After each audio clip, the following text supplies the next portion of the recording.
অনাদিরাদি গোবিন্দ সর্বকারণে কারণম শ্রীমতী রাধারানী সহ সকল ব্রজবাসীর শ্রীপাদ পদ্মে ভক্তিপূর্ণ প্রণাম জানাই।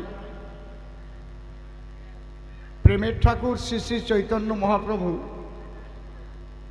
নিত্যানন্দ মহাপ্রভু সহ সকল গৌর ভক্তের শ্রীপাদ পদ্মে ভক্তিপূর্ণ প্রণাম জানাই। আমি শ্রদ্ধা জ্ঞাপন করি, এখানে এত সুন্দর রাধা গোবিন্দ মন্দির করে যারা প্রতি বৎসর এই হরিনাম যজ্ঞানুষ্ঠান করে থাকেন, সেই কমিটি সহ গ্রামবাসীর সবাইকে আমার ভক্তিপূর্ণ প্রণাম জানাই। আমি আপনাদের কাছে নূতন মানুষ না, আমি অনেক পুরানো। এখানে যদিও এই আসরে আমি এখনো আসি নাই, এই আসরটা আমার কাছে নূতন, কিন্তু আশেপাশে তো বহুদিন পর্যন্ত গান গাইছি। করোনার কবলে পড়ে মানুষ একটু ছন্নছাড়া হয়ে গেছে, বিভিন্ন অনুষ্ঠানাদি ছোটোখাটো করে করছে। এবার কি মুজাফফরের অনুষ্ঠান হয়েছে? পুরো বন্ধ। যাক, ভিতরটা একটু দাও, শুধু আউট পাচ্ছি, ভিতরের বক্সগুলো একটু দাও। আশা করব আমাদের আবার সেই পুরনো আনন্দ আমরা ফিরে পাব। ঠাকুরের কাছে সেই প্রার্থনা করি। আমাদের সবাইকে এখনো একটু হুঁশিয়ার হয়ে চলতে হচ্ছে। আর কত হুঁশিয়ারি বা হব? সে বানু বন্দ্যোপাধ্যায়ের মতো বলতে হয়, হ্যালো হ্যালো, হেলতে হেলতে তো পইরা গেলাম, আর কত হেলুম। এখন আর মানুষ অতটা মানছে না, অতটা মানলে তো আর এইরকম পাশাপাশি কেউ বসতো না।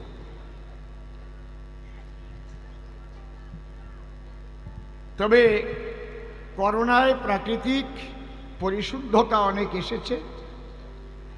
কলকারখানা বন্ধ ছিল, বায়ু দূষণটা কমেছে, মানুষ অক্সিজেন পুরোপুরি পেয়েছে। প্রত্যেকটা জিনিসের একটা ভালো আছে, মন্দ আছে। এখন এর পিছনে যে কি ব্যাপার আমি এখন অত বুঝতে পারি না। একেবারে লকডাউন খুলে দিল, তো আনলক পিরিয়ডে সবাই আবার দেখি যে ট্রেনেও ঠাসাঠাসি করে যায়। তো সেই করোনা গেল কোন জায়গায়? করোনা কি সরকারের সাথে কোনো চুক্তি টুক্তি ছিল নাকি? আমি কিছু বুঝিনি এসব। তবে আজকে আপনাদের কাছে একটাই নিবেদন করব, আপনারা মা বাবা ভাই বোন যারা এসেছেন তারা শান্ত থাকবেন। আসরটা একটু অসুবিধা হবে, কারণ কবি গান তো ঠিক মাঝখানে আসর কীর্তন গানের মানায়। কবি গানে ঘুরে ঘুরে বলতে গেলে ভাব নষ্ট হয়। আমি একটা কথা এদিকে বললাম, আবার ঘুরে গেলাম, ওই দিকের যোগ তখন নষ্ট হয়ে যাচ্ছে। এই জন্য কবি গানের আসরে তিন দিক শ্রোতা থাকলে ভালো হয়। তো এখানে তো আর তেমন কোনো উপায় নাই। তা আমার বিপক্ষে আজকে এসেছে আমার দাদু ভাই সুমন সরকার। ও যদিও আমার শিষ্য, ওর বাবাও আমার শিষ্য। এখন ওর বাবাও আমারে বাবা কয়। আমি বললাম, তুই আর বাবা কইস নে, তুই দাদুই কয়। সবাই যদি বাবা কয়, তা আমি কেতু কেতু দিয়ে মানুষ পাবো কোন জায়গায়? এই জন্যে ও আমারে দাদু কয়। কারণ সম্পর্ক বিচার করে তো চলতে হয় নাকি? যদি কেউ বাবা কয় তার সাথে এক সম্পর্ক, আর যদি কেউ দাদু কয় তাহলে তার বেজাগাও আর দেওয়া যায়। আমার না এসব বাজে কথা ভাল লাগে না, আমার লজ্জা করে কেবল। সত্যি ও তো সে হারাধন খুলে দেখাই দিয়ে গেছে চলে। নাতি,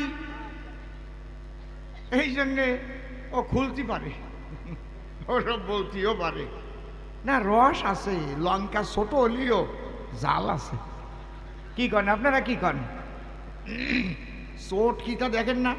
ওরে বাবা রে বাবা, মনে হয় আমারে ঠেলিয়ে ফেলাই দেবে, এক হাত এইভাবে রাখিয়ে আরম্ভ করেছি আর কি। আপনারা আশীর্বাদ করবেন এরা যেন অনেক বড় হয়। শ্রদ্ধেয় অমূল্য রতন সরকার মহাশয়, তিনি তো এখন বার্ধক্যের চাপে গান ছেড়ে দেওয়ার মতোই, ওই যদি কেউ ভালোবেসে ডাকে। আমারও যে বয়স একেবারে কম তা তো না, সিনিয়র সিটিজেন হয়ে গেছে। উপর দিয়ে যত কালা দেখা যায়, তলা দিয়ে সব দলা হয়ে গেছে।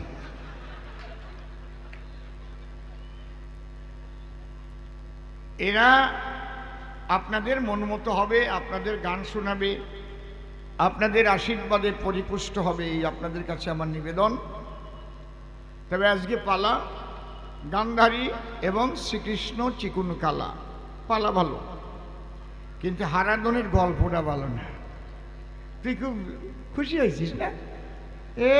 আমার তিলক কেটে বইছে, ভারী হাসা হাসিছ, ভালো করেছে। কিন্তু বয়স একটু ডিফারেন্স হয়ে গেল না, 3 বছর আর কত, 3 বছরের ছেলে।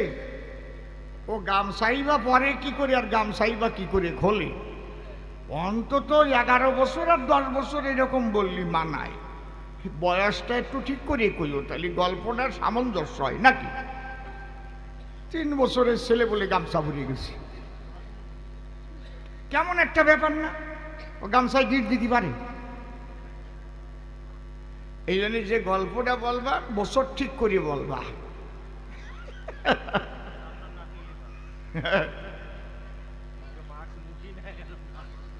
তোর ছেলের মতো পারে, তাই বলতেছিস? আচ্ছা, ভালো হয়েছে, তাহলে ওর ছেলেই ওই করিস আর কি, মানে আমার নাতি তো।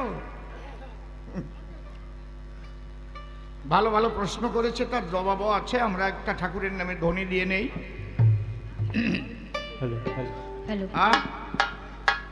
মাইক তোমারটা কি হয়েছে? হ্যালো হ্যালো, ওরটা ওরটা ওরটা একটু বাড়াও। হ্যালো, এই তো আছে তো, ঠিক আছে, বেশি না বেশি না। হ্যালো, ঠিক আছে। হ্যালো, এই বেশি হয়ে গেছে ওরে বাবা রে। Ladies, hello hello, mic testing check. Hello hello, mic testing check.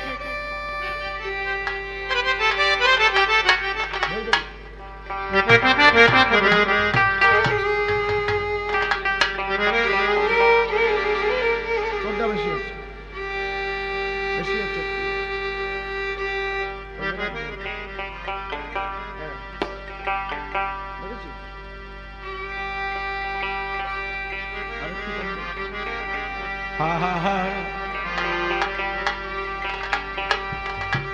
তবে একটা কথা শোনো, আমরা ভগবানকে দোষী করি, এটা আমাদের অজ্ঞতা। কারণ আমাদের মুখ দিয়েছেন কথা বলার জন্য, কান দিয়েছেন শোনার জন্য, চোখ দিয়েছেন দেখার জন্য, নাক দিয়েছেন শ্বাস নেবার জন্য, এবং গন্ধ আস্বাদন করার জন্য। জিভ দিয়েছেন রস আস্বাদন করতে, তাই তো? এখন কোন রস আস্বাদন করব সেটা আমার উপর নির্ভর করে। তার জন্য একটা মন দিয়েছে, মনে কি চাবে নাকি কোন কথা শুনবে, এটা মনের উপর নির্ভর করবে। মনে কি চাবে, টুনির মা গাবে না হরে কৃষ্ণ গাবে? বুঝতে পারছো কি বলছি? খুব ভালো করে শোনো। চোখ কি জিনিস দেখবে এটা মন ঠিক করবে। মন যদি বলে চলো আমরা একটু রাধাকৃষ্ণ দর্শন করে আসি, অপাও একটু হেঁটে যাও। কোথায়? ওই যে বিল্লক গ্রামে হরি নামে। তাহলে কিন্তু পাও হাঁটতে হাঁটতে মন্দিরে আসবে, চোখ রাধাকৃষ্ণকে দেখবে, মন অর্ডার দেবে তুমি একটা প্রণাম করো। আমার কথাগুলো দর্শন ভিত্তিক কথা। মনের সঙ্গে ইন্দ্রিয়ের যোগ যতক্ষণ না হবে ততক্ষণ কিন্তু ইন্দ্রিয় সচল থাকে না, পাও আছে হাঁটতে পারবে না, মন তো চলে না, কিন্তু মন দেখা যায় না। আমাদের কি না দেশে ভগবান হাত দেশে কাজ করার জন্য। তুমি মানুষ খুনও করতে পারো, রাধা গোবিন্দের সেবাও করতে পারো, যেমন কাজ করবা ফলটা তুমি তেমন পাবা।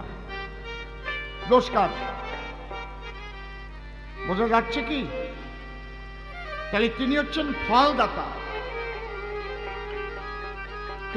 তিনি এসে তোমার কাজ করিয়ে দিয়ে যাবে না। হ্যাঁ, তিনি করিয়ে দেয়। এটা কি যেন একটু বেশি আছে বাবা। তিনিও করিয়ে দেয় যদি মন তার উপরে সমর্পণ করা যায়।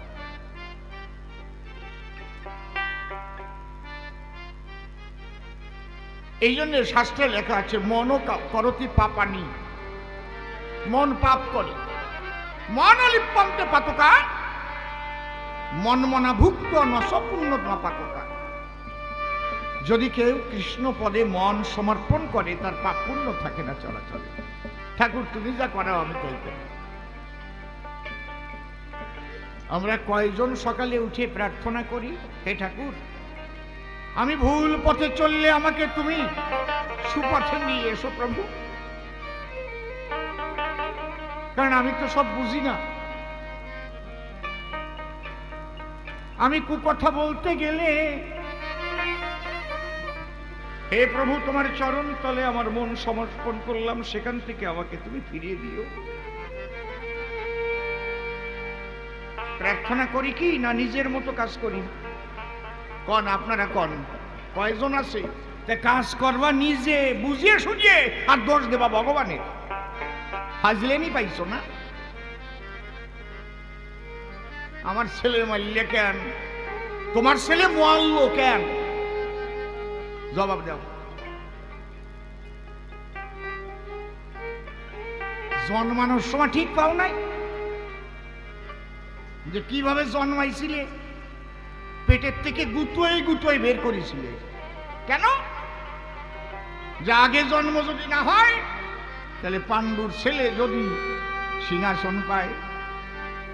কারণ আগে রাজরাজাদের নিয়ম হতো জ্যেষ্ঠ পুত্র সিংহাসন পায়, দেখেছেন? তাহলে হিংসা হতে জন্ম ছিল, হিংসায় হিংসায় মরে গেল। কৃষ্ণের দোষ কেন বলো? এই জন্য তোমাদের এইসব দেখে আমার হাসি পায়, হাসি পায়। আরে জীব অন্ধ জীব, বোঝো না? কর্মাণ্যেধিকারস্তে মা ফলেষু কদাচন। তোমার কর্মে অধিকার আর ফলদাতা ভগবান। বুঝেছ মা? কবি গান শুনলে বাড়ে জ্ঞান। আমরা বলি ভগবান তুমি আমার এরকম কষ্ট দিলে কে? ও যার যার নিজের দোষে নিজেই দোষী, যার যার নিজের দোষে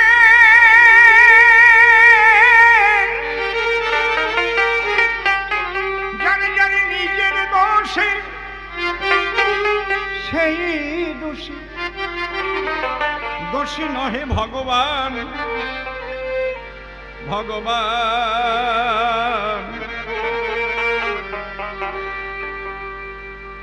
অসাবধানে রাখলি রে তোর ঘরের পোলাপান। হায় রে অসাবধানে রাখলি রে তোর ঘরের পোলাপান, অসাবধানে রাখলি রে তোর ঘরের পোলাপান।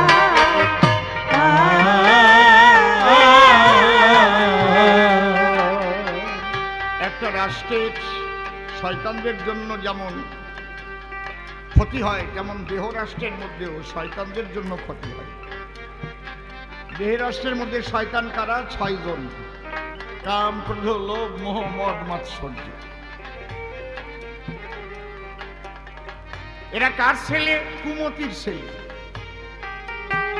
মন 2 বিয়ে করেছে, মনের 2টো বউ আছে। আজকে নূতন গান্ধারী শ্রীকৃষ্ণ শুনিয়ে যান, জীবন ভরে তো শুনছেন। যদি বলেন মনের আবার 2টো বউ, হ্যাঁ সুমতি আর কুমতি। এই 2 বিয়ে করেছে মন।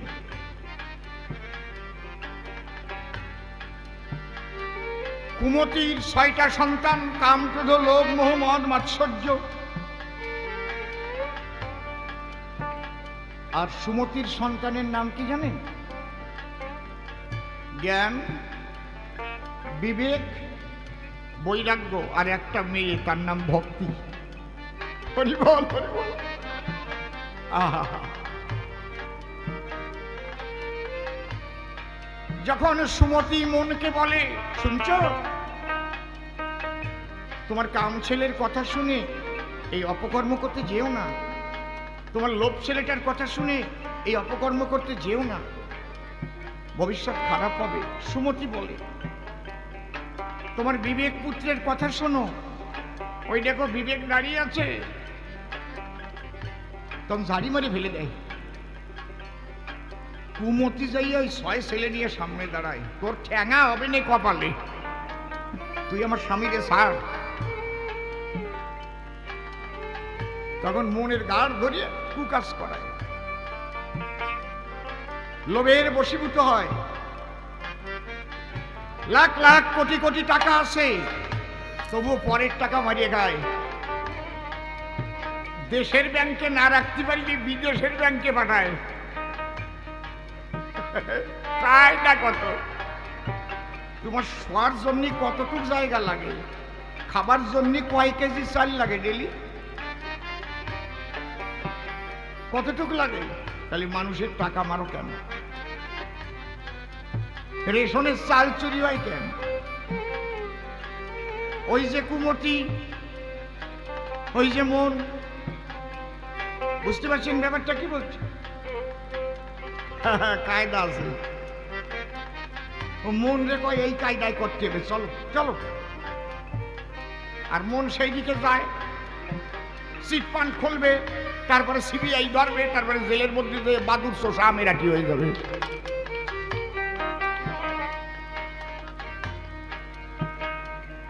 বিবেক সামনে এসে দাঁড়ায়, করুণা করুণা।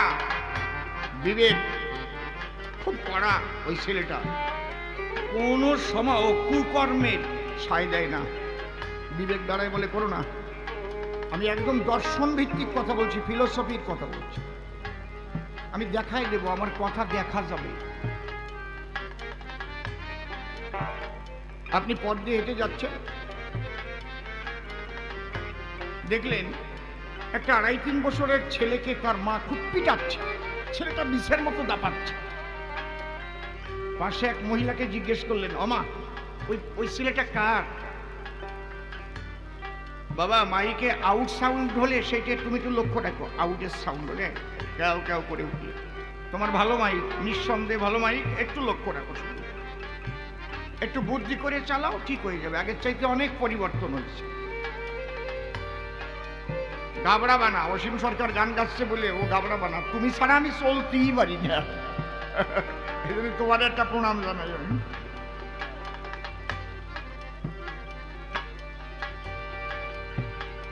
গানের পরে আমার সাথে বসে খাবা তুমি, হরি বল।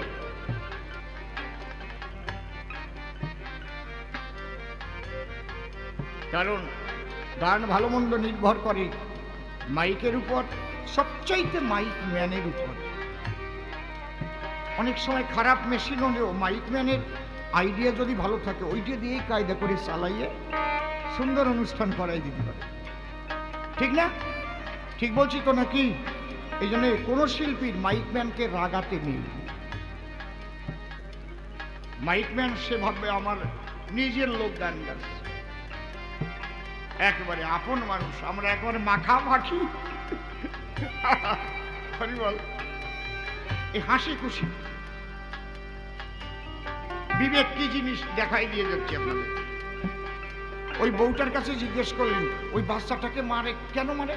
কয়, ও আমাদের বাড়ির পাশে ওই রকম প্রত্যেক দিন মারে, প্রত্যেক দিন মারে, আমরা আর কই না, মেরে মেরে হিজল দাগা করে ছাড়িছে, এইরকম বাংলা দেয় না, আমরা যাই না। আমরা গেলে বলে, আমারটা আমি মারবো, তো তোর কি?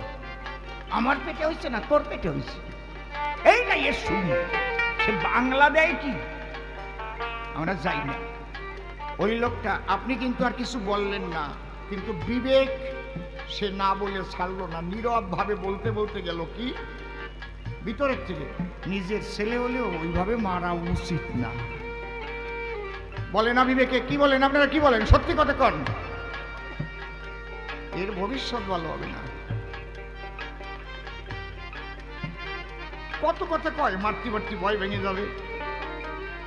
বিবেক কিন্তু সব বোঝ, ও ছেড়ে দেয় না।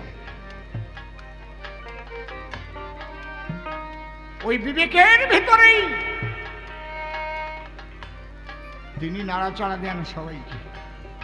নিজের স্ত্রীকে ত্যাগ করে কেউ যদি পর স্ত্রীর কাছে যেতে চায়, বিবেকে বলে যাস নিয়া, ধরা পড়লি শান্তিং কোম্পানির মুগুর মার্কা দোলাই সালসা।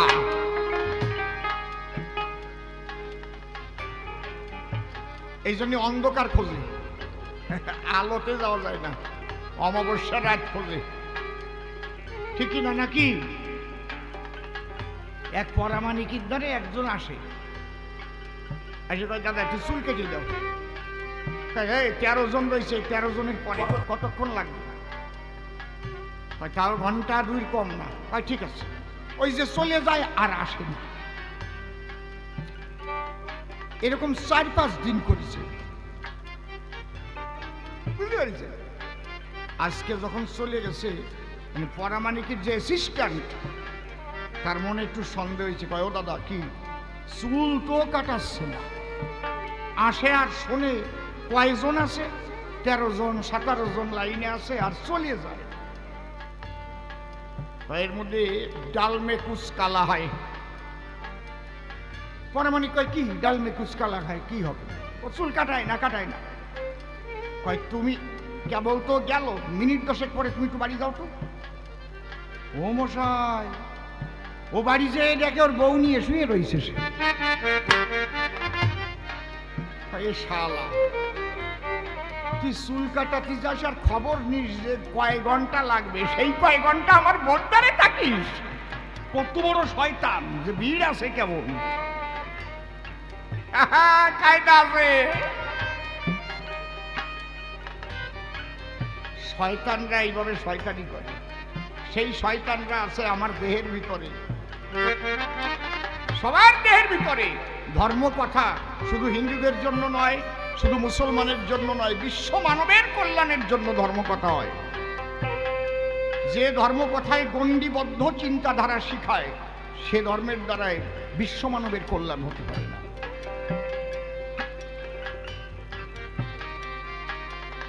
অনেকে বলে না এক কৃষ্ণ নাম ছাড়া আর কোনো কিছু নাই জগতে, আর সব নাম মিথ্যা। ভুল কথা। যে নামে যার ভক্তি আসে সেই নামে সে পরসাধন। ভক্তিটা হচ্ছে মূল, আর সব ভুল। তুমি কৃষ্ণ বলো, রাম বলো, কালী বলো, হরি বলো, বিষ্ণু বলো, যা বলো, ভক্তি থাকলে তোমার কাজ হবে। ভক্তি নাই তো নাই। ওই নাস্তিকবাদীও যা, তুমিও তাই। তুমি আমি আরো খারাপ। কেন? আমারে সবাই ভাবলো ধার্মিক মানুষ, আমি মালা টালা গলায় দিয়ে বেড়াই, তুলসীর মালা, তারপরে বাঁচার মালা, বিরাট তিলক তিলক কেটে গোসাই আইছে। কিন্তু আমার ভয় হয় না যে আমি পোশাক পরেছি, আমি আকাশ করা উচিত না, তাহলে ভগবান দেখে আমারে সাজা দেবে। মানুষ আমাকে বিশ্বাস করছে, কিন্তু যে শয়তান, মানুষ কিন্তু তাকে বিশ্বাস করে না। ও বাড়ি আসলো কেন, সাবধান হয়ে থাক। কিন্তু তোমাকে দেখে তো কেউ সাবধান হয় না, কারণ তুমি সাধু পাবে। তাহলে শয়তানের চাইতে তুমি আরো বড় খারাপ। খারাপ কথা বললাম না তো নাকি? বাড়ি যে শুয়ে শুয়ে চিন্তা করবে। এই জন্য পোশাক পরার আগে, বেশ ধরার আগে ভাবতে হবে যে আমি এই বেশের মর্যাদা রক্ষা করতে পারবো কিনা। যদি না পারি, আমি সিভিলে চলি, মনটারে তৈরি করি। এই জন্য কাজী নজরুল ইসলাম বলেছেন, মন না রাঙাইয়ে বসনে রাঙালে কি ভুল করিলে যোগী। মনটাকে আগে রাঙাতে পারলে না, সেই প্রেমের রস দিয়ে। তার আগে তুমি পোশাক পরে নিয়েছো, হ্যাঁ পোশাক পরো। পোশাকে মনের পরিবর্তন করায়, সাপোর্ট দেয়। কিন্তু পোশাকের কাছ থেকে সাপোর্ট নেওয়া ভালো, কিন্তু পোশাক পরে আকাশ করা ভালো না। হরিবল হরিবল। খাকি পোশাক যারা পরে কি বলে, পুলিশ কয় না তারে? পুলিশ কয় তো নাকি, মানে খাকি পোশাক পরিয়ে যদি ঘুষের টাকা দিয়ে পকেটে পড়ে। এক মহিলা গেল বিপদে পড়ে, বিরাট ভাবে মারছে তার স্বামী। স্যার স্যার মারটার খেয়ে গেছে। কি কি হয়েছে? বসো বসো। কি? আমার স্বামী প্রত্যেক দিন মানে মারে, শুধু শুধু মানে। তার মানে ওর স্বামী যাই আগে 10,000 দিয়ে আইছে। তাহলে পোশাকের অবমাননা হলো না? পুলিশের ফুল ফর্ম আছে, পিকে পোলাইট। মা তুমি এসেছো, বসো। কি হয়েছে মা? কেঁদো না কেঁদো না, বসো বসো। কি হয়েছে মা? তোমার গায়ে দাগ দেখছি কেন? তোমাকে মেরেছে? কোনো চিন্তা করো না, আমি আছি। আমরা রক্ষক, আমরা প্রশাসন। বলো কি হয়েছে তোমার? কোনো চিন্তা নাই। পিতে পোলাইট, ওতে ওবিডিয়েন্ট, পিও, এলতে লয়াল, আইতে ইন্টেলিজেন্ট, বুদ্ধিমত্তা থাকবে, পুলিশ, সিতে ক্যারেজিয়াস, আর ইতে ইপিসি। এই কয়টা গুণ থাকবে, তাহলে খাকি পোশাকের দাম আছে। বোঝা গেল? তাহলে বৈষ্ণব হতে গেলেও খালি পোশাকে হবে না, পোশাক পরলে তার গুণ আছে, সেই গুণগুলো না থাকলে কাজ হলো না। পোশাক বিরাট বিরাট দরকার পোশাকের, কিন্তু পোশাকের মর্যাদা দিয়ে চলা দরকার। হরিবল গৌর হরিবল। তাই নাহলে মানুষের কাছে প্রকৃত সাধুরা হালকা হয়ে যাবে। ও জানা আছে, ওর মনে গোড়াই দেখছি এক গোসাই আইছিল, দীক্ষা টিক্ষা দিয়ে তারপরে শিষ্যের বউ নিয়ে পালাই গেছে শালা। আসল গোসাই আসলেও তাদের তখন এইসব শুনতে হবে, ঠিক নাকি? হ্যাঁ, যার যার নিজের দোষে সেই দোষী, নিজের দোষে সেই দোষী, যার যার নিজের দোষে, যার যার নিজের দোষে সেই দোষী, দোষী নহি ভগবান। অসাবধানে রাখিলে তোর ঘরের পোলাপান, অসাবধানে রাখিলে তোর ঘরের পোলাপান।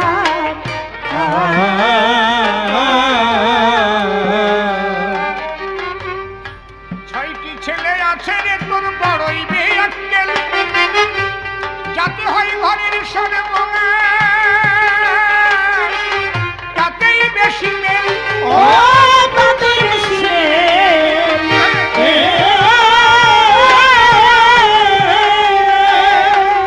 ছয়টি ছেলে আছে রে তোর বড়ই বেয়াক্কেল,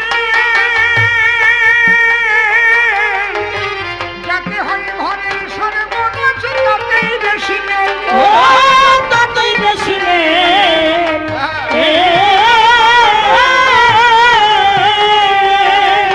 তুই শেষ পরীক্ষায় করিবি ফেল, শেষ পরীক্ষায় করিবি তুই শেষ পরীক্ষায় করিবি ফেল, আসবে যেদিন কালের কাল। অসাবধানে রাখিলে তোর ঘরের পোলাপান, অসাবধানে রাখিলে তোর ঘরের পোলাপান।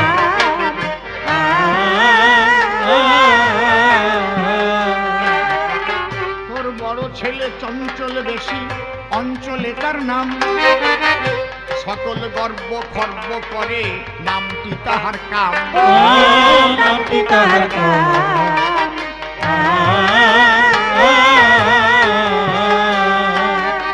তোর বড় ছেলে চঞ্চল বেশি, হ্যাঁ মারে,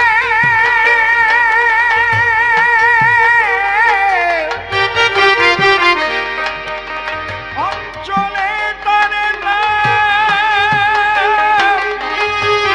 সকল গর্ব খর্ব করে, নামটি তাহার কাম। ও নামটি তাহার কাম।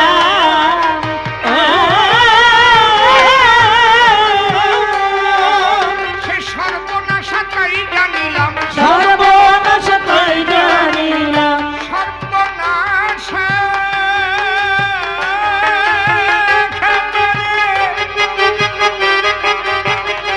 আসতো। যে কাম দেহের এত বড় শত্রু, সেই কামের বহির্মুখী স্বভাবকে গুরু কৃপায় যদি অন্তর্মুখী করা যায়, ওই কামই হয় প্রেম। হরিবল হরিবল।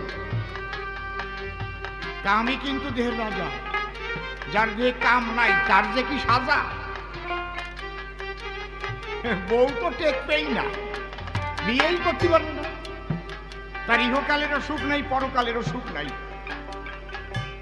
ওই কাম কিসে বাড়ে? পিতৃধন রক্ষা করলে বাড়ে। আর পিতৃধন বারে বারে নষ্ট করলে ধীরে ধীরে সেই মানুষ নিস্তেজ হয়ে যায়। বুঝতে পারছো? তাহলে পিতৃধন যখন তুমি রক্ষা করছো, রক্ষা করলে তোমার মধ্যে কামের প্রবণতা বাড়বে, তখন ওইটাকে কন্ট্রোল করার যে পদ্ধতি ওইটা শ্রীগুরু শিখাবে। জয় রাধে, জয় রাধে। এই পদ্ধতিতে তুমি কন্ট্রোল করো। ওইটা কন্ট্রোল করতে করতে করতে করতে তখন ঊর্ধ্বমুখী হয়ে যাবে, ওই কাম তখন প্রেম হয়ে যাবে। বুঝতে পারছো? লোভ আর বহির্জগতের নিন্দনীয় কোনো কিছুর দিকে লোভ করবে না, তখন সে কৃষ্ণ কথা শোনার দিকে লোভ করবে, সাধু সঙ্গ করার দিকে লোভ করবে, ভক্ত সঙ্গ করার দিকে লোভ করবে। সব ছেড়ে প্রেমানন্দে হরিনাম করে তার লোভ বেড়ে যাবে।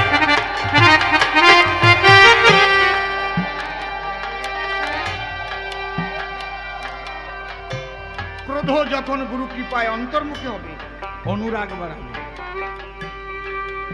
অনুরাগ না, এ জন্ম বিফলে যেতে দেবই না। পরে যদি আর মানুষ না হই, তাহলে তো আর কৃষ্ণ ভজন হবে না। তাহলে যেটুক সময় আছে আমি আর অন্য কোনো দিকে তাকাবো না, তখন অনুরাগী হয়ে যায়। এই জন্য আমি যে ওদের শুধু নিন্দা করছি তা না, পথে আনলে ওরাই আবার হয় ভালো। এই জন্য বৈষ্ণব সাহিত্যে বলছে, ছয় রিপু হয় ছয় গোস্বামী। মেজে ছেলে সকলে কাজে করে শুধু ভুল, লোক সমাজে কতবার যে ওই ছেলে কেটেছে নাক চুল। ও কেটেছে নাক চুল, ও ওই ছেলেটি হলে নির্মূল, ওই ছেলেটি হলে নির্মূল, ওই ছেলেটি হলে নির্মূল, থাকতো না মান অপমান। অসাবধানে রাখিলে না তোর ঘরের কোলাপান, অসাবধানে রাখিলে না তোর ঘরের কোলাপান।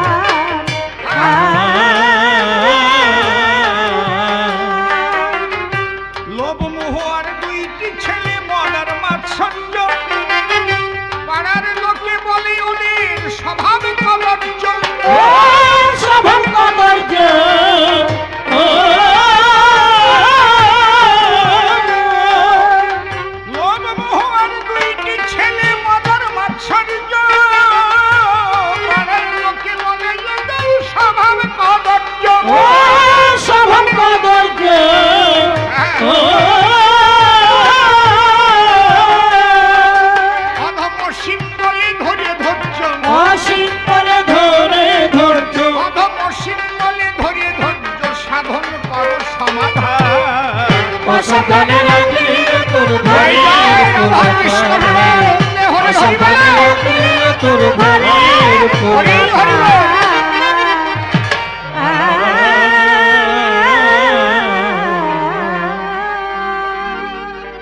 রাধা কৃষ্ণের যুগল পদ্ম হৃদ পদ্মে করে আরাধ্য শুদ্ধ চিত্তে প্রণতি জানাই। সাধুগুরু বৈষ্ণব হেরি আর যত পুরুষ নারী আমার ভক্তিপূর্ণ প্রণাম গ্রহণ করিবেন সবাই। মনরে একবার হরি বল, এ নাম দুর্বলের বল, নাম বিনে কি আছে বল এ ভব সংসারে। যেজন করে হরি চিনতে, হরি করে তার চিনতে, অন্তে জীবকে নিয়ে যায় সে ভব সিন্ধু পারে। তাই বলি মন রসনা তেজে বিষয় বাসনা, কেলে সোনার উপাসনা করো সার। ওই যে হরি দীনবন্ধু পাইলে তার কৃপা বিন্দু, ভব সিন্ধু সেদিন হবি পার। মনশিক্ষা করে সায় এবার যাব ভূমিকায়, আগেই এ সভায় শুনেছেন পালার সমাচার। আমার বিপক্ষ কবি যিনি সুমন সরকার হলেন তিনি, নাম ধরে গান্ধারী জননী আমাকে করেছে ইদানি কৃষ্ণ গুণাধার। চিন্তা করেন নরনারী, আমি কি সেই কৃষ্ণের ভূমিকায় কথা বলতে পারি? আমি একটু কবি গান গেয়ে ঘুরি ফিরি, কৃষ্ণের লেশমাত্র শক্তি নাই আমার ভিতর। কৃষ্ণ সাজা অনুচিত, তিনি বিভূচিত আর আমি অনুচিত। তথাপিও রাখতে হলে কাব্যের ভিত, যেভাবে সভ্য সভাস্থান এক কবি কল্পনা করে সেই কল্পনার নাম দেয় আর এক কবির উপরে। কবিগান গাইতে হলে রাখতে হয় সমাতলে সেই কাব্যের মান। তাই কৃষ্ণ হওয়ার আগে যে কথা মোর মনে জাগে, আমি মনের অনুরাগে কৃষ্ণ চরণে ভক্তিপূর্ণ প্রণাম করি দান। হে কৃষ্ণ কমলাক্ষী, তোমাকে দেখার মতো দেও না রাখি, দূর থেকে তোমায় ডাকি, তুমি স্বয়ং ভগবান। প্রভু আমার কথা নিও, তুমি আমার পরাণ প্রিয়, আমার মুখ দিয়ে তোমার কথা বলে দিও হে সর্বশক্তিমান। আমি তার উপরে দিলাম ভার, তারে করলাম কর্ণধার, কাব্যসিন্ধু হব পার, অন্তরের একান্ত আকিঞ্চন। এইবার অসীম সরকার নামটি ছাড়ি, নাম ধরলাম কৃষ্ণগিরিধারী। আপনারা নরনারী সেইভাবে আমাকে করবেন দর্শন। গান্ধারী আর কৃষ্ণের সাথে আলোচনা হচ্ছে এ সভাতে। কবি গানের বিধি মতে গান্ধারী ত্রিপ্রশ্ন করেছে উত্থাপন। প্রথম প্রশ্ন করল দান, হে কৃষ্ণ তুমি আমার পুত্র সমান, তাহলে আমার মরে গেছে এতগুলো সন্তান, এ সময় এসে তুমি হাসি দিলে কেন? তাই না? তাহলে কারো ছেলে যদি মারা যায়, আত্মীয় স্বজন হয় উদয়, সে কি সেখানে হাসি দেয়? দরকার হলে তারও ঝরে দুই নয়ন। কিন্তু কৃষ্ণ নীল দলে রাত্রিকালে আমার কাছে এলে, আমি এসেছিলাম মশাল জেলে মৃত পুত্রের মুখ দেখিবার কারণ। অন্তরে আমার ভরা দুঃখ, দেখতে এলাম মৃত পুত্রের মুখ। তুমি কি বোঝো না সেই দুঃখ? এই দুর্মুখ, তুমি এই সময় এসে হাসি দিলে কি কারণ? দ্বিতীয় প্রশ্ন করেছে দান, তুমি দাও সমাধান। ভগবান নিরপেক্ষ, অগতির গতি বলে সর্বজন। তুমি তো নিরপেক্ষ, যদি হও আমার কাছে খুলে কও, ভালো করে জবাব দাও, তাহলে এক পক্ষ কেন তুমি করলে সমর্থন? নিরপেক্ষ মানুষ যারা, পক্ষে তো যায় না তারা। ও কৃষ্ণ মানসরা, তাহলে এটা কি করে হয় ভগবানের ধারা? তোমার দ্বারা যেন সেটা হয় বিশ্লেষণ, তাই তো নাকি? আর একখানা প্রশ্ন করে, আপনারা শুনলেন নারী নরে, যে ভগ্নিপতির দল সমর্থন করে বিয়াইয়ের বংশ বিনাশ করলে কি কারণ?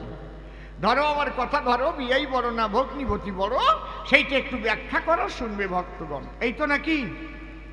বাহ, আমি একটু জ্বালাই নিলাম সবার কাছে, ভালো প্রশ্ন করে গেছে। তাহলে প্রথম প্রশ্নের দিচ্ছি সমাধান। আগে যেই পরিচয়, গান্ধারী কিন্তু আমার মা, ওই মা হয়,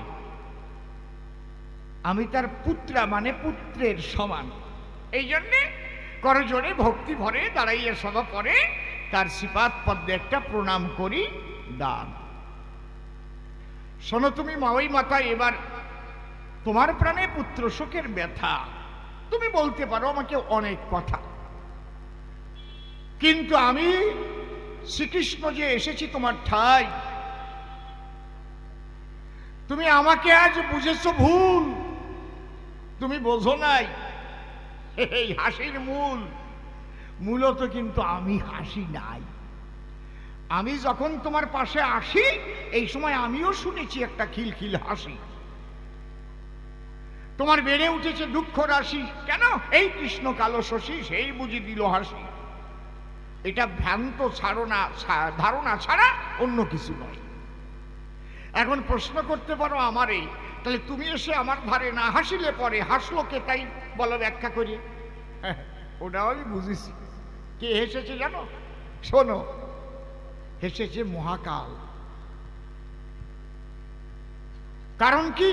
তুমি একদিন হেসেছিলে, একটু চিন্তা করে দেখো দিলে, যেদিন তোমার পুত্র দুঃশাসন দ্রৌপদীর ধরে চুলে রাজসভাতে নিয়ে তারে উলঙ্গিনী করতে চায়। পিছনে পিছনে তারা করে, দ্রৌপদী গিয়ে পড়ল তোমার দ্বারে,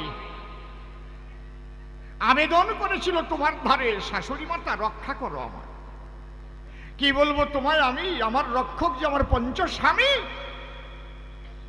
ওরা তো রাজসভাতে বসা রয়, এখন আমার কেউ নাই, আমি নিজে দেখতে পাই তোমার ছেলে ধরি আমার চুলে জোর করে ওই সবার মধ্যে নিয়ে যেতে চায়। সেদিন ভেসে চোখের জলে বেদনাহত হয়ে কত আবদারের কথা বলে, ওমা তুমি জায়গা দাও তোমার চরণ তলে, আমিও নারী তুমিও নারী, সম্পর্কে তুমি আমার শাশুড়ি। সেদিন তুমি দরজাটা বন্ধ করে দিলে, খিলখিল করে হেসেছিলে। জায়গা দেব, আজ ভালো করে শিক্ষা দেব। এই দুঃশাসন, ওর চুল করে আকর্ষণ, যা যা যা তোদের কর্ম কর তোরা সম্পাদন। মহাকাল ভাবে তাই একটা নারী যার কাছে নিয়ে এসে চাই, পুত্র বধূ সম্পর্ক যে দুজনের মধ্যে রয়, সে লোকার দ্বারো দেশে, আর সে দরজা বন্ধ করে খিলখিল করে হাসে। বুঝলো না কি বেদনা হতো ওই মেয়েটির, ওই বউটির হৃদয়। হ্যাঁ ঠিক আছে, আমি লিখে রাখছি, দাঁড়াও। যেদিন তুমি কোনোদিন বিপদে পড়বে, সেদিন তোমার কাছে গিয়ে হাসি দিতে হবে। বিপদে কালে হাসি দিলে ব্যথার আগুন কত জ্বলে, সেদিন তুমি বুঝতে পাবে। হ্যাঁ কায়দা আছে। আজকে তুমি ক্ষমতা পাইছো বলে যারে তারে যাতা করবা, ক্ষমতা নাও টিকতে পারে। তারপরে ওই আঘাত যদি আসে তোমার উপরে, এই জন্য ক্ষমতা পেয়ে আরো শান্ত হয়ে কাজ করতে হয় চলাচলে। ক্ষমতা একরকমের নয়, কারো বিরাট শক্তি আছে গায়ে, কেউ 25 ভাই বংশের লোক বাস করে এক জায়গায়, চিনিস আমরা শিকদার বংশের মানুষ, চড়াই দাঁত ফেলবে, আকাশ করবে আরো চড়াই দাঁত ফেলবে, মানে ওরা কম মানুষ, চড় খাবে। ক্ষমতা একরকমের নয়। বসে শোনেন বিজ্ঞ শ্রোতা, রাজনৈতিক ক্ষমতা, দেহের মাংসপেশির ক্ষমতা, নিজের বংশের ক্ষমতা, কারো পিস্তলের ক্ষমতা, কারো বোমার ক্ষমতা, দেখাই না নাকি? খারাপ কথা কলাম নাকি? আমার কথাগুলো বাড়িতে শুয়ে শুয়ে চিনতে করবেন, লোকটা কইয়ে গেল কি। তবে এই ক্ষমতা যখন হাতে পায়, বেশিরভাগ মানুষ ভবিষ্যৎ চিন্তা না করে বসে শোনেন নারী নরে যা ইচ্ছা তাই করার চেষ্টা করে সর্বদাই। নন এবার তারা টিকতে পারে না। যারা ক্ষমতার করে অপব্যবহার, সঠিক মতো ক্ষমতার প্রয়োগ করা চায়, আমা তোমার 100টা ছেলে, কত ক্ষমতা তুমি পেলে? হ্যাঁ, এত ক্ষমতা থাকে কয়জনার? এই ক্ষমতায় ক্ষমতাশালিনী হয়ে তুমি সেদিন দরজা দিলে বন্ধ করিয়ে, আর দ্রৌপদী চোখের জলে ভাসিয়ে মৃত্তিকা পরে গড়াগড়ি খায়। কত কেঁদে বলেছিল তাই, শাশুড়ি মা আমি তোমার চরণে আশ্রয় চাই, বাঁচাও বাঁচাও আমায়। তুমি ভাবলে আমার মতো ভাগ্যবতী আর কেহ নাই, শত সন্তান আমার, শত মায়ের, শত ছেলের পুত্র আমি এই ধরার পর, আমার কোনোদিন দুঃখ আসার উপায় নাই। এ বড় সূক্ষ্ম কথা, চিন্তা করবেন বিজ্ঞ শ্রোতা। এই জন্য গান্ধারী মাতা আজকে শতপুত্র যখন তোমার মৃত্যুর করে পড়েছে ঢলে, তুমি তাদের মরা মুখ একটু দেখবে বলে গভীর রাত্রিতে মশাল জেলে কত দুঃখ নিয়ে গেলে, কুরুক্ষেত্র সমরে দিলে দর্শন।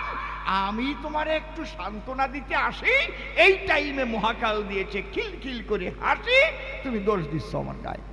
এখন দেখো কেমন ঠেকতেছে।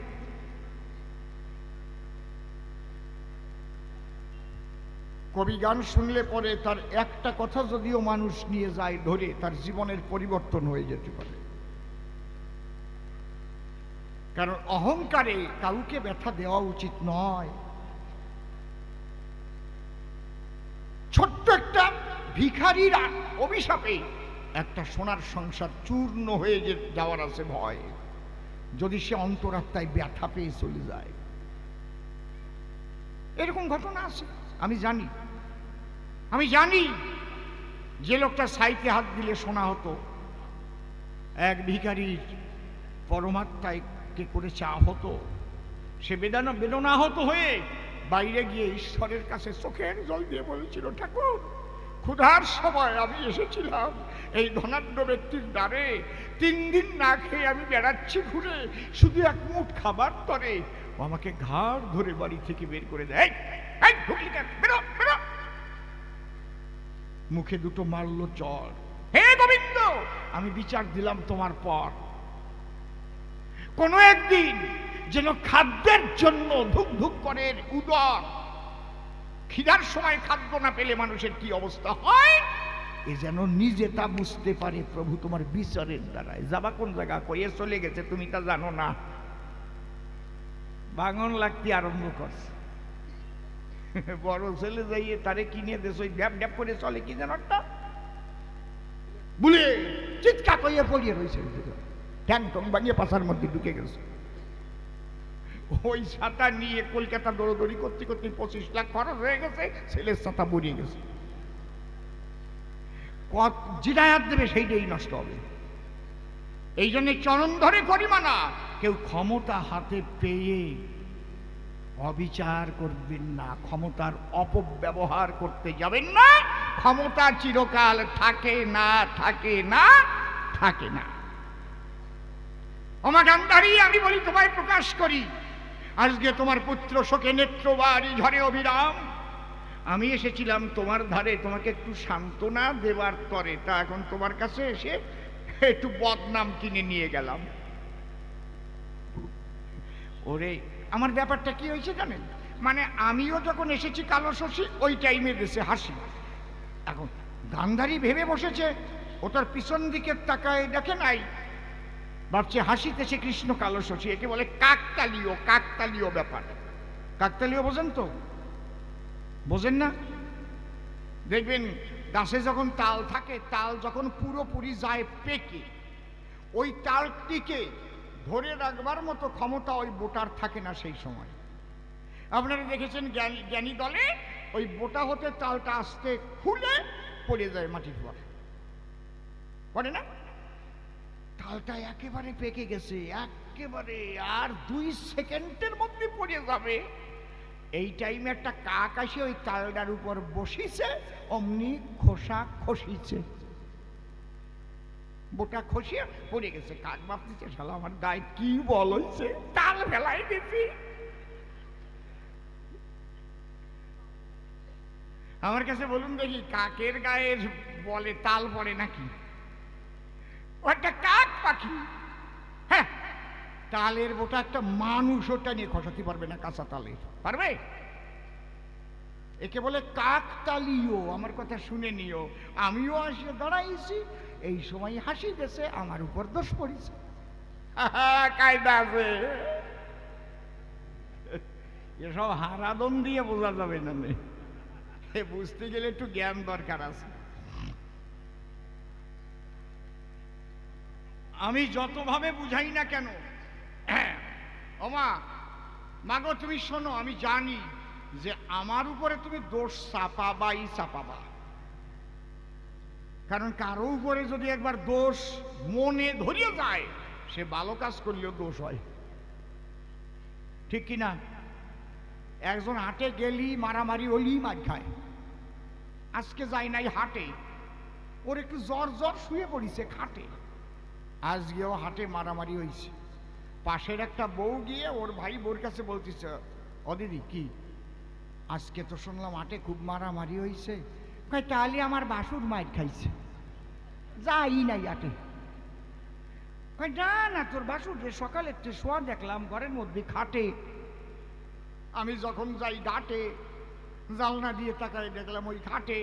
কয় তুই জানিস না, কালি মার খাইয়া সে ব্যথার চোটে শুয়ে পড়ছে কাটে, যাই নাই। আমার অবস্থা হয়েছে তাই, আমি হাসি নাই। বোঝা যাচ্ছে? তুই বুঝতে পারতেছিস তো? ও জম্বের বোঝা বুঝতেছে মাইরি। তুই বুঝলি আমার কবি গান সার্থক হবে নি। ইন্দ্রা তো ভালো করে জানেই, ওনাকে আর কি বুঝবো। ওরা বোঝা মানুষ বটে, আমি বলি সদা চটে। এই যারা যুবক যুবতী এরা আসে কাব্যের হাটে, ওদের মধ্যে যদি সেই জ্ঞান সূর্যের আলো একটু প্রবেশ করানো যায়, তাহলে ওদের জীবনটাও পরিবর্তন হতে পারে, তাই না? কবি গান শোনার পরে এটাও একটা ভাববার বিষয়। এই জন্যে আর কি, এক একজন এক এক রকম শোনে, যার মন যেমন, তাই না? ভাই দিয়ে ওঠে তেমন। এক বইরে গিয়ে একটা ময়না পুষিছে, আমি কি দুই একটা হাসির কথা কব, নাকি একেবারে খালি ধর্ম কথাই কয়ে যাবো? কোনটা কব নাকি? ওরে বাবা, ওই বুড়োও কয় কও কও, ওই যে পাকা চুলে বুড়ো। সত্যি হাসির কথায় সবাই বস, বুড়োর মধ্যে আছে রস। আরে চুল পাকিয়ে গেলিও এখন ভিতরটা সরস, ঠিক না? কারো বা বাইরে ফাঁকে, ভিতরে সবুজ থাকে, মনের বনের ফাঁকে ফাঁকে ডাকে কত দোয়েল চন্দনা। দাদু ভাই একটা প্রণাম জানাই, আপনি মন্দ না। আর তাছাড়া শোনেন, আমি দাঁড়ায় সভা তুলি, দুই একটা রসের কথা যদি না বলি, তাই যে দাঁড়ায় আছে যারা যুবক যুবতী কৃষ্ণ কলি, ওরা মনে মনে ভাববে তাই অসীমদার আগে রস ছিল, তা বুঝি বুড়ো হয়ে শুকোয়ে গেল, আগের মতো নাই। অন্তরে করবেন ধারণা, বান্দর বুড়ো হয়ে গেলেও গাছে ওটা স্বভাব যায় না। ওরে রস পাইছেই বার। চুপ করে থাকেন সবে, মাঝে মাঝে একটু চাঙ্গা করে রাখতে হবে, নয়তো রাঙ্গা মুখগুলোতে তো হাসিও ফুটবে না। তাই বইরে গিয়ে একটা ময়না পুষিছে, বুঝেছো? কেন প্রত্যেক দিন সকাল বেলায় ময়নাটারে কৃষ্ণ কথা শিখায়। অবশ্যই এই ময়না বল হরে কৃষ্ণ রাধা, বল বল বল হরে কৃষ্ণ রাধা বল। এই বলাতে বলাতে প্রতিদিন প্রভাতে ময়না তো পুরো বলতে পারে না, বলে আদা আদা,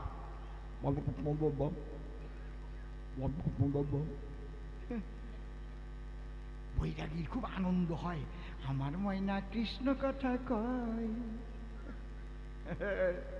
যখন ছোট ছেলে পেলে ছেলে মেয়ে আদো আদো কথা কয়, আদো আদো হাসে, কত ভালো লাগে তখন, তাই না? যে কেউ টেনে নেয় তার কোলের পাশে, দেখবেন পুরোপুরি কথা বলতে পারে না। তা ওই আশ্রমের পাশ দিয়ে সকালবেলা যাচ্ছে হাঁটিয়ে এক মৌলবী, তখন ওই বৈরাগী ডাক দিয়ে কয় তারে, ও মৌলবী ভাই তুমি আসো আমার ধারে। কি? এই দেখো আমার ময়না ভরে ভরে কৃষ্ণ কথা কয়, জানো? তোমরা যে কি ওই যে মাইকে কও তো বুঝি না। কয় বুঝবা কি করে, এগুলো তো আরবি ভাষা, তোমরা বুঝবা কি করে? কয় তা তুমি তো বাঙালি মানুষ, কথা তো কও বাংলায়, বাংলায় তোমার আল্লাহরে ডাকা যায় না? খালি খালি গন্ডগোল বানাই না তো তুমি। এক জায়গায় আমরা বাস করি, হিন্দু মুসলমান পাশাপাশি, কি তোমার কাছে আমাকে জমির ফসল বিক্রি করি, তোমাকে ফসল আমরা কিনিয়ে খাই, তা করছি না, বোঝো না তুমি? মোদের গর্ব মোদের আশা আমরি বাংলা ভাষা, আজকে সেই 21শে ফেব্রুয়ারি, তাই না? তো বাংলায় বলতে পারো না, তোমাকে হয় না বাংলা? দূর, আমাকে আমাকে এই ধর্মটাই তো বাইরে চাইছে, তা বোঝো না? কি বাংলার ধর্ম নাকি? বোঝে না কিছু না, আরবিয়ান কান্ট্রির থেকে ওই ধর্ম পাসিং করে পাঠাই দিছে, বোঝে না কিচ্ছু না। কয় ও এইটা তো আগে জানতাম না, ওই জায়গার থেকে ট্রান্সপোর্ট করে পাঠাইছে। তাহলে আগে টোটালি আমাকে বাংলায় কোনো মুসলমান ছিল না? না, একটাও না। 700 বছর আগে একজন ওষুধ করতেও পাওয়া যেত না, ওই ট্রান্সপোর্ট করে পাঠাইছে বলেই। আচ্ছা তুমি কও কও কও কও, তুমি আল্লাহ কও যা কও, কিন্তু আমার ময়না কৃষ্ণ কথা কয়, শুনবা? কৃষ্ণ কথা কয় পাখিতে, সে পারে কৃষ্ণ বলে ডাকিতে, আমি চাই একটু শুনিতে। হ্যাঁ, একেবারে বৈরাগী আনন্দ পাইছে শীতে, পাখির খাসা ধরিয়ে দিয়েছে। ময়না, ও ময়না, আবার একটু শীষ দিচ্ছে। ও আমার হয় না, ও জীবনেও কোনোদিন দেই নেই, এই যুবকদের ভালো হয়। দিয়ে কয়, বলো বলো বলো। বাবু এখন একটু বন্ধ করেন ফোন, আমার দিকে রাখেন মন, বলো হরে কৃষ্ণ রাধা। ময়না একটা গা ঝাড়িয়ে দিয়ে কয়, বাবা বাবা। এখন ওই মৌলবী ডেকে কয়, ও বইটা কি ভাই, তোমার ময়না কি কৃষ্ণ কথা কয়? বলে হ্যাঁ। বলে না তো, আমি তো শুনলাম আলাদা। বলে কি আলাদা? আমার ময়না তো কয় হরে কৃষ্ণ রাধা। কয় না, আমি শুনলাম আলাদা। ময়না কয় আল্লাহ রসুল খোদা।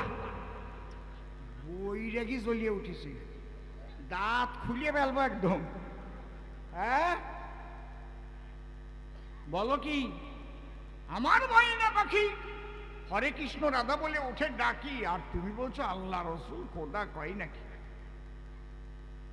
মৌলবী আর বৈরাগী দুইজনই বদরাগী। চুপ, চুপ। বুঝতে পারছ? মিয়া কয় তোমার ময়নারে লিখে দেখাতি, কও কি কয়? কয় বাড়ি জ্বালায় বললাম তো, ময়না লিখতে পারে। লিখতে পারে না তাহলে আমারটা ঠিক। এরে কয় আইও তত্ত্ব। এই টাইমে ওই যে যারা ভ্যানের উপর কাঁচামাল বিক্রি করে না ঘুরে ঘুরে, ওর কাছে আদা থাকে, পেঁয়াজ থাকে, রসুন থাকে, লাউ থাকে, কলা থাকে, লাউ শাক থাকে, আলু থাকে, উচ্ছে থাকে, বেগুন থাকে, মূলো থাকে, থাকে না, পালং শাক থাকে, কিনে কিনে খাও না। ওই ব্যান ঠেলতে ঠেলতে আইছে, আইসে দেখে যে দুইজন বাধাই দিয়েছে, মৌলবী আর বৈরাগী। ওরে বদরাগী, চুপ, চুপ। কই দাঁড়াও দাঁড়াও দাঁড়াও দাঁড়াও, তুমি তো মিয়া নামাজ দাও, আজান দাও? বলে হ্যাঁ দেই। তুমি তো কৃষ্ণ কথা ভাগবত পাঠ করে বেড়াও? হ্যাঁ করি। এই রাগারাগি করতেছো কেন? রাগারাগি করবো না, আমার ময়না পাখি সকালবেলা হরে কৃষ্ণ রাধা বলে ওঠে ডাকি, আর ওই মেয়া কয় না হরে কৃষ্ণ রাধা, কয় আল্লাহ রসুল খোদা। কয় তাই তোমরা আমারে বিচার মানো? বলে হ্যাঁ মানি। মানে হিন্দু ও ভাবছে যে বৈরাগী ভাবছে, তো আমার পক্ষেই কবে নেই, ও তো আমাকে ওই পাড়া সুবল। কয় তুমি শোনো, তুমি শোনো, শোনো কি কয়। এইবার কও কও ময়না কও, বল ময়না। ময়না বল। এইবার যে কাঁচামাল বিক্রি করে সেটা কে কয় দুইজনের ধারে। ময়নায় কয় না হরে কৃষ্ণ রাধা, হ্যাঁ, ময়নায় কয় না আল্লাহ রসুল খোদা, হ্যাঁ, বৈরাগী তো চুল দাঁড়িয়ে দিয়েছে, দাড়ি চাপ দিয়েছে। কি কয় তাহলে ময়না? কয় ময়নায় কয় পেঁয়াজ রসুন আদা। হায় হায়, পেঁয়াজ রসুন আদা। ও তো ভ্যানের উপরে ওই মাল বিক্রি করে, ওই শব্দ ওর কানের ভিতরে। ও বাবা, ময়না যা কয় তা তো কয়, কিন্তু বাঁশি বাজে একই টানে, যার যেমন কান সেটাই শোনে। ও গান্ধারী, তোমার মনে কৃষ্ণ হয়েছে বিষময়। এই জন্যে আমি ভালো কথা বললে পরে, ভালোর জন্য যদি এসেও থাকি তোমার ধারে, তোমার মধ্যে আমাকে দেখেই একটা সন্দেহ জাগরিত হয়। এ কি বুড়ো মানুষ ফোনে কথা কয় কেন? তো যুবক যুবতী হলে তারা দুই চার কথা বলে, মানিয়ে নেওয়া যায়। এখন কৃষ্ণ কথা শোনার পরে বসে গেছি কবি গানের আসরে, কি এখন ফোনটারে রাখি আমরা একটু সুইচ স্টপ করি, না আরো যেন কি কি করে আমি অত বুঝিনি। তাহলে প্রথম প্রশ্নের সমাধান দিলাম আমি, সবাস্থান আমি কৃষ্ণ কালো শশী মোটেই হাসি নাই। এই হাসি দিল কেটা? বললাম আমি নন্দের বেটা, মহাকালের হাসি শুনতে পাই। তাহলে প্রথম জবাব হলো শেষ। এবার আসি দ্বিতীয় করি পরিবেশ। বলে তুমি পক্ষ কেন করলে সমর্থন? ওমা গান্ধারী, আমি প্রশ্ন করি তোমার ঠাই কোথায় পেয়েছো? আমার পক্ষ নাই। কে বলেছে তোমার সাধন? আমি কৃষ্ণ কমলাক্ষ, আমি সব সময় গ্রহণ করি ভক্তের পক্ষ। হরি বল। ধর্মের পক্ষ, এই পক্ষ আমি সবসময় করি সমর্থন। যদি বলেন কোথায় লেখা আছে? গীতার মধ্যে আছে, যদা যদা হি ধর্মস্য গ্লানির্ভবতি ভারত অভ্যুত্থানাম অধর্মস্য তদাত্মানাম সৃজাম্যহম পরিত্রাণায় সাধুনাং বিনাশায় চ দুষ্কৃতাং ধর্ম সংস্থাপনার্থায় সম্ভবামি যুগে যুগে। কৃষ্ণ কি বলছে নাকি অধর্ম সংস্থাপনার্থায় বলেছে? আমি দাঁড়িয়ে বলি সভাকক্ষে, কৃষ্ণ থাকে ধর্মের পক্ষে। সেই ধর্মরাজ যুধিষ্ঠির যেজন, মা বলি তোমার কাছাকাছি, তার ধর্ম বন্ধনে আমি বাধা পড়ে গেছি। অধার্মিক তোমার পুত্র দুর্যোধন। আমার কাছে বলো দেখি, আমি অধার্মিকের পক্ষে থাকতে পারি নাকি?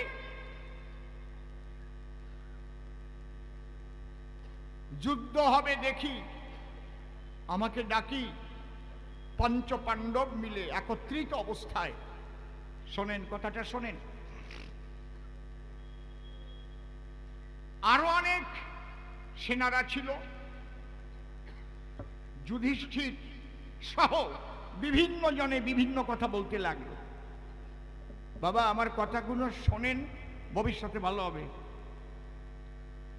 তাহলে অর্জুন যে যুদ্ধে যাবে, সবাই মনে মনে ভাবে অর্জুনের রথের সারথি কে হবে? কেউ বলে কথা মানো, সুমন্ত্র সারথিকে ডেকে আনো, তাহলে ভালো হবে। কারণ অ্যাকশনে গেলে তার যদি সঠিক রথের চালক না হয়, তাহলে কিন্তু সেনাপতির মরণের থাকে ভয় নাকি? অনেক সময় রথ চালানোর গুণেও সেনাপতিরে বাঁচাই দেওয়া যায়। সবার কথা শোনার পরে দেখি যুধিষ্ঠিরের চোখ দিয়ে জল ঝরে। যুধিষ্ঠির করজোড়ে আমার কাছে করে নিবেদন, শোনো কৃষ্ণ কমলাক্ষী, তোমার কাছে আমি একটা নিবেদন রাখি।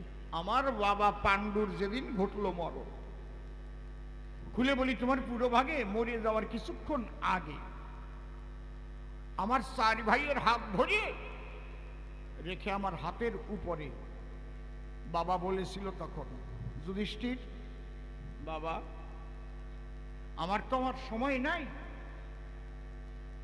এই যে তোর বাকি চারটে ভাই, ওদের তো তোর মতো অমন বুদ্ধি বরাদ্দ নাই।